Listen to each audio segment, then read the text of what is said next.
So I just want to give you a bit of background on Advance, given that we've got so many new friends in the room. It's the largest global network of high-achieving Australians and alumni worldwide. And our vision is to empower a global Australian leadership community to harness its expertise, influence and goodwill to engage and celebrate Australia, Australian companies and its people. We do that in a number of ways, but really it is about, we truly believe that Australia's greatest resource is its people, either in Australia or outside of Australia, and ensuring that we connect that incredible dynamism of talent, networks and skills of those who have a connection to Australia. You don't have to be born in Australia, but a connection to Australia is vital for our future growth and our future prosperity. I've been in Hong Kong for just under 2 years, and before that I was living in mainland China, where I was the editor of Australia-China Connections. So yes, a very innovative region to be working in, but with all of this innovation comes disruption, and that's why we're all here tonight. How to work in an age of disruption. So tonight's panel will be looking at the report that Anna mentioned earlier, Connecting Companies, Strategic Partnerships for the Digital Age, which is a report from the Economist Intelligence Unit, sponsored by Telstra. Just a bit of background on the report. They interviewed or surveyed more than 1,000 senior executives. 50% of those were C-level executives. And what's particularly relevant to tonight's panel is 48%, so almost half of the respondents are based here in the Asia Pacific. Hi everyone. So I've been in Hong Kong now 5.5 years with Telstra all of that time. I know there are a lot of Australians in the audience, and certainly as an Aussie here in Hong Kong, when I meet new Australians and say, oh, who are you with, which bank are you with, for example, well no, I'm not a bank, I'm Telstra. And I get looked at quizzically in Telstra in Asia, Telstra in Hong Kong. So Telstra's been in Hong Kong, in Asia for a number of decades actually. We owned CSL here, 1010. We bought them I think back in 2001 and sold them a couple of years ago back to Hong Kong Telecom. But we have the largest subsea cable network in all of the Asia Pacific. And over that particular network, just like we do back in Australia, we provide products, services and solutions to enterprise customers. So if you think of the Qantases, if you think of the BHPs, etc. of the world, HSBCs and the like, we also sell them to wholesale customers, so other global telcos, OTTs such as Google's, Facebook's and the like, are all our customers. So the reason I think that my job is crashing into this whole area of digital partnerships, digital disruption is particularly many of the enterprise customers that we work with, they are looking to how they can get their products to market faster, how they can get their solutions out to market cheaper, how they can sort of demonstrate to their customer base the innovation, etc., that they're looking to lead the market with. Hello. So one of the little tips about me is don't go looking for hashtag Leonie Valentine, because my name has been disrupted by a South African porn star. He's apparently younger and better looking than me, so I tweet under a slightly different name, so that's my little tip from a previous panel in Hong Kong. I've actually been working in and around marketing since 1991. I'm actually a geologist who ended up in my first job was in advertising.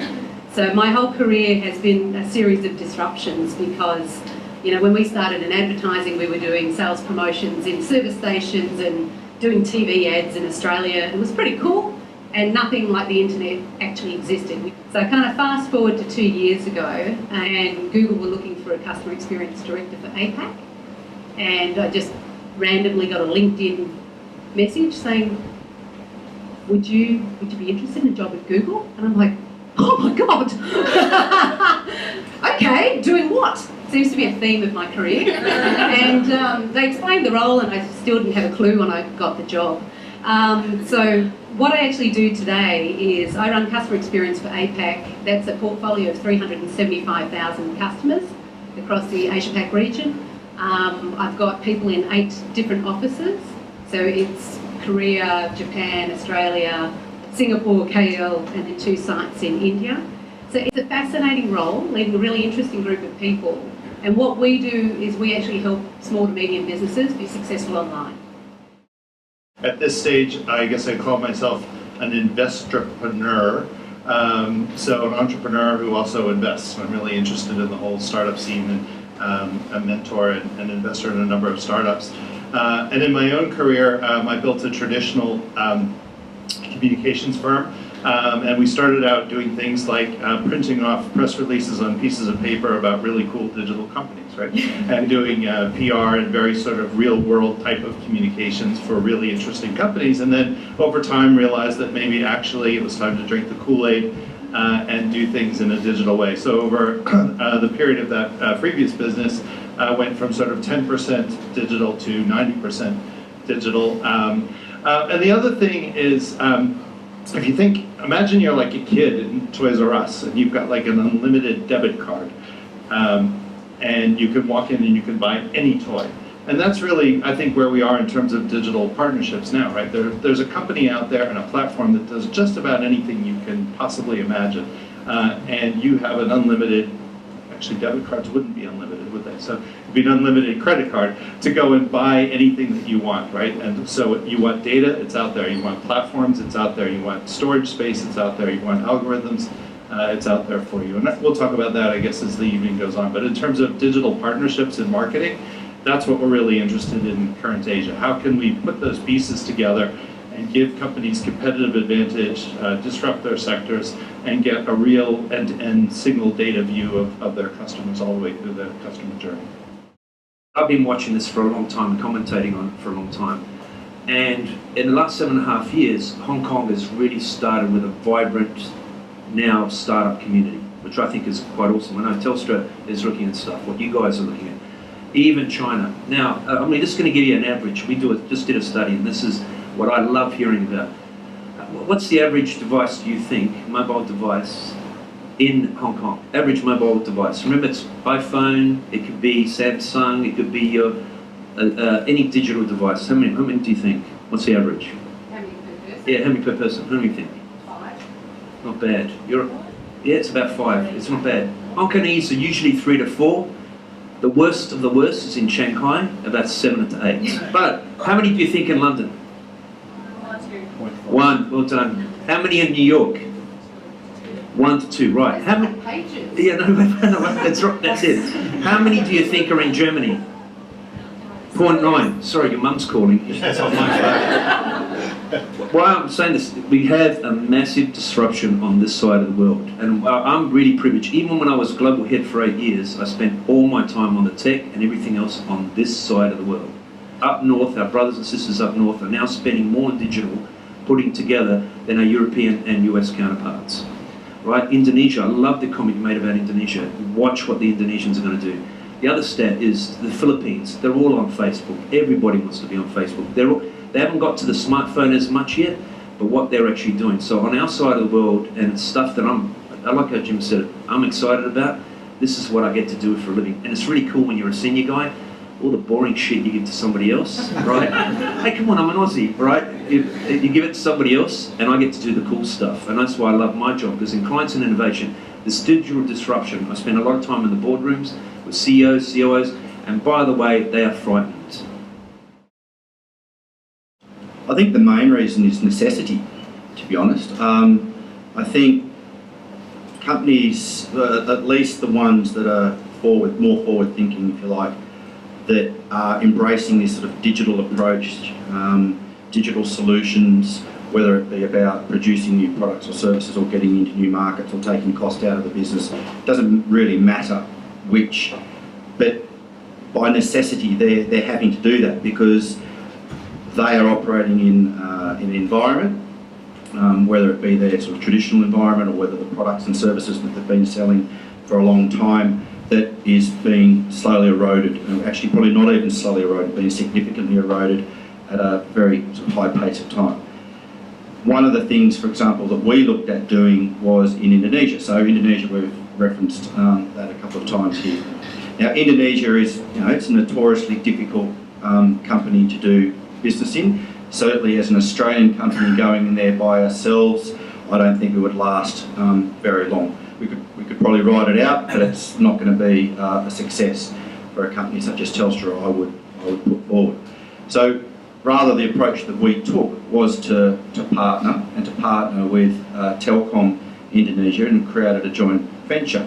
And this was a digital joint venture. It was effectively a brand new company that we created that is completely digital from the ground up. All of its IT stack hosted in the cloud, its SaaS CRM hosted in the cloud, its marketing capabilities hosted in the cloud. Everything about that particular joint venture is hosted in the cloud.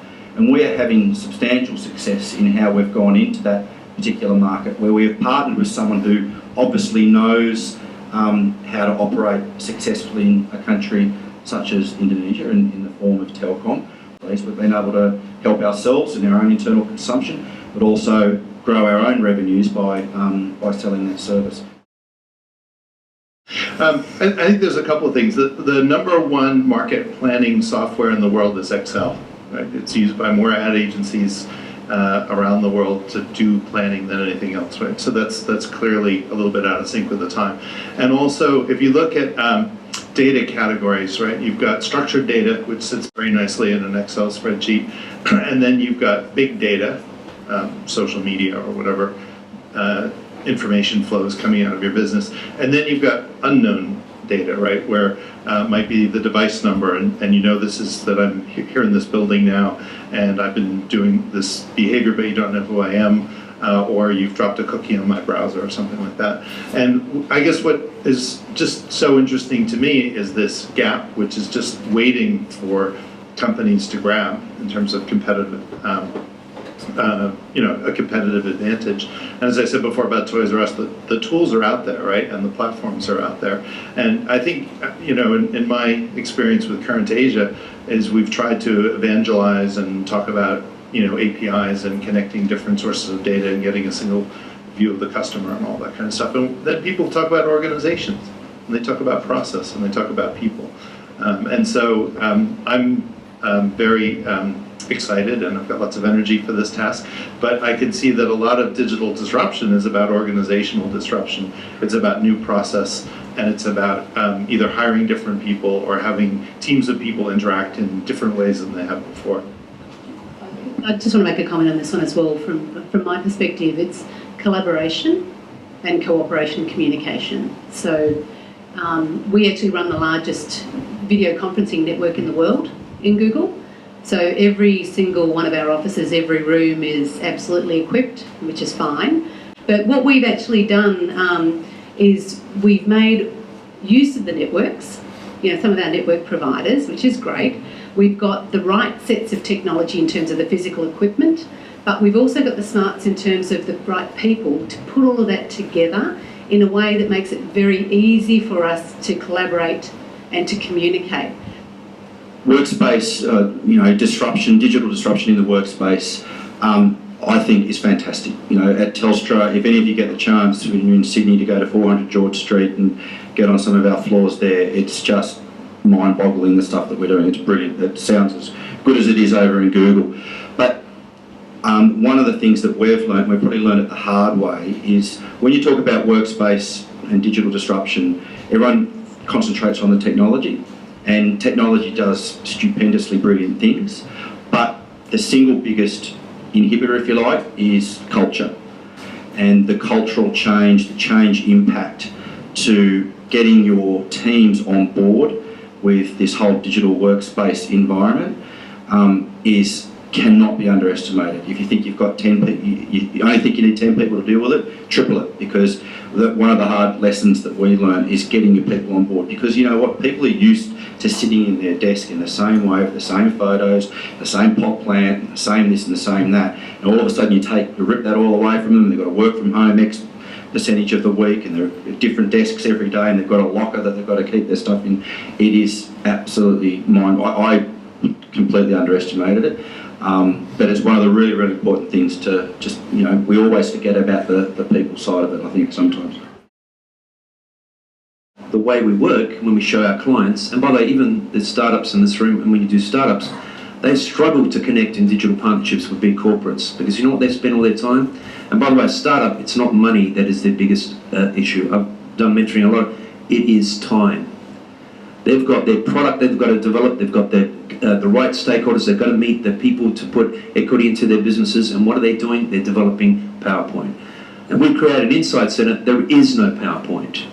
You're not allowed. You've got to show your tech to the executives who may invest in you. They touch the screens, they get involved. I had one very senior banker who walked into that room and he said, "You have got to be joking me. You know I hate technology." He was supposed to be in the room for half an hour. He was there for 3 hours. We couldn't get him off touching the screen. He said, "I didn't realise we could touch our data." That's what you've got to get to, not going through PowerPoint, Word and stuff like that. I'm sorry, good tools when you need them, but that's what's walked away. If you look at digital disruption, it's when people start feeling, and the investments we get from startups when they can show their kit, not going through a PowerPoint deck trying to impress some corporate. We're bringing the corporates, the senior executives who hate tech, who don't believe, unfortunately, even though they want to do digital disruption, they don't want to meet the individuals. And why? It's my time. What are they going to show me? A PowerPoint presentation? But when they get involved in seeing the tech, it's a whole different story. It really varies when you talk about 375,000 customers across APAC. That's obviously a lot of small businesses. So they vary from advertising agencies and marketing companies, literally through to the example I think I gave you was the guy that set up his own kebab business in Indonesia. So the digital disruption thing, it's actually, in some respect, it's all they know. It's quite different from the very large corporates because you've got these startups that are actually emerging in APAC and they don't know anything different. So if we look at Indonesia or India, the people who are going to access the internet, 60 to 62% of internet access is only via a mobile phone. So they've actually skipped a whole generation of desktop. They don't understand Excel spreadsheets or anything else. They've missed all of that, lucky them. So no PowerPoints when they're actually going to look at where they're going to get their money from. Just sort of incidentally. And I think one of the biggest disruptions that we've seen much earlier on in Australia was the advent of the mobile phone and how you could start to do more business-related things. But e-commerce and the transactions and the payment platforms that are emerging in APAC are actually running right past the Western world, the Australias of the world, the Americas and the UK. The earlier points made about actually having more disruption and more innovation coming from Asia because the ecosystem is already here. The mobile phone is your payment platform, it's your everything platform. You can do you can book a taxi, you can do everything on it, you can organise the deliveries of your kebabs. So it's really interesting to see how the technologies have suddenly, they've got their right time and their right place. And so with all of this going on, I found in Hong Kong if I actually want to do anything online, it's a real pain in the ass. Absolutely. So why is this? What we've got a real danger for us Hong Kongese is what our brothers and sisters are doing north. Okay, because they are going digital faster, and we've just released a report of 10,000 consumers looking at what they're doing. They're spending like crazy, they're on all different devices. You know, I just want to give an anecdote. What do you think a person, when they start a job in Indonesia, because we got these sort of studies, when they start a job for the first time, what do you think they buy first?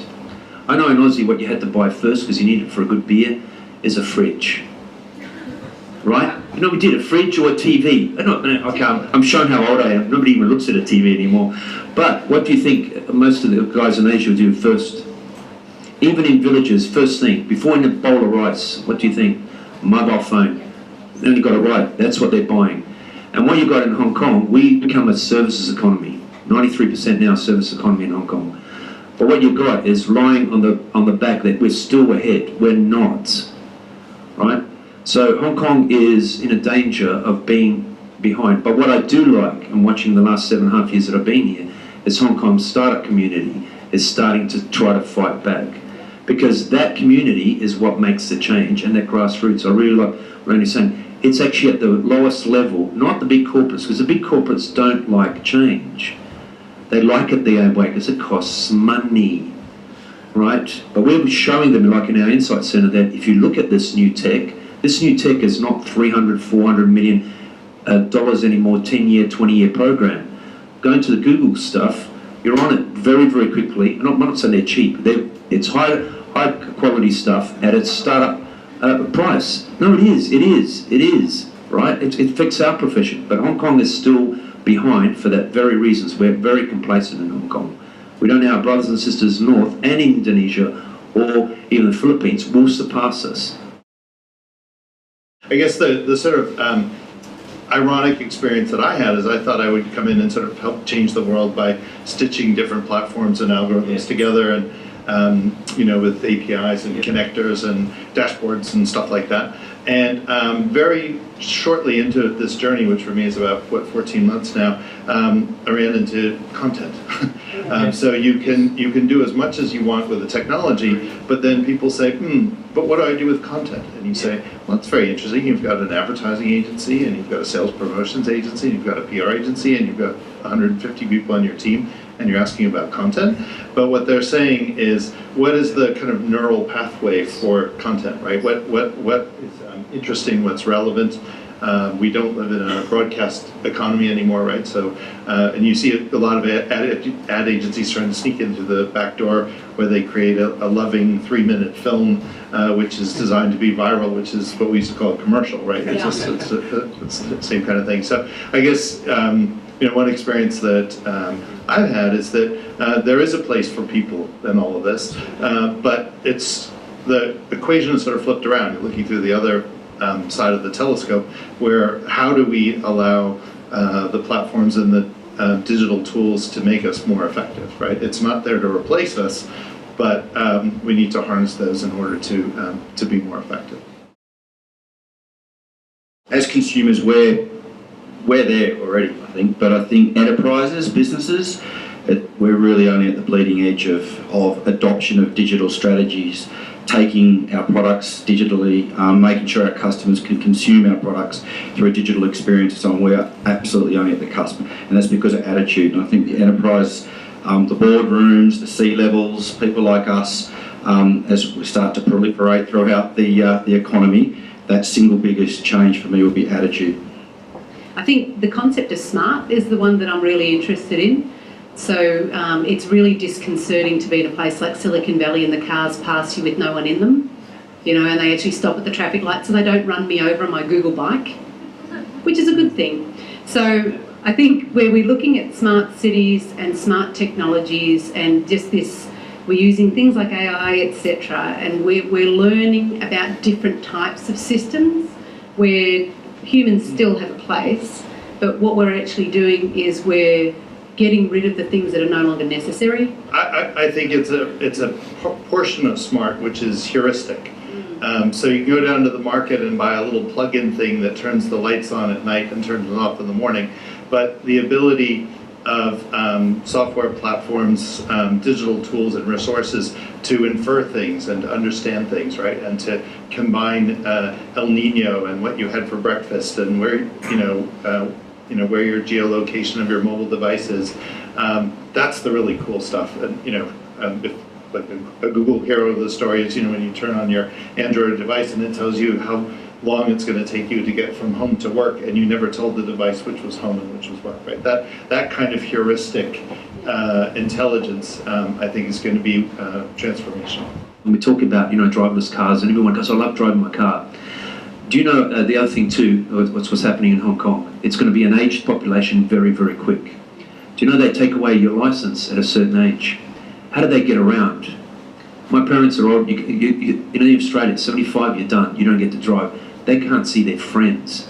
Can you imagine Google's driverless cars, how important it is for those guys? That is a big thing. Not getting people get thrown out and ostracized, they're actually still part of the community. That's why this tech and all this AI stuff can actually help us in a very big way. Yes, and every time we talk about it, I'm sure we'll talk about it. What about the Terminator? And okay, we always get to that. But can we talk about the good side of it when you get a basic, like even just mobile phone. The mobile phone has helped, and we do a lot of work in that space, in microfinancing. Think about the villagers in Africa who get dollars and cents immediately rather than going through every drug law and everything else. Think about it. That tech has massive change. But I do think on AI and cognitive, it's now in the boardroom. And if it gets to the boardroom, that's when changes start happening in big corporates. Well, I'd like to say a big thank you to our panel tonight. Thank you.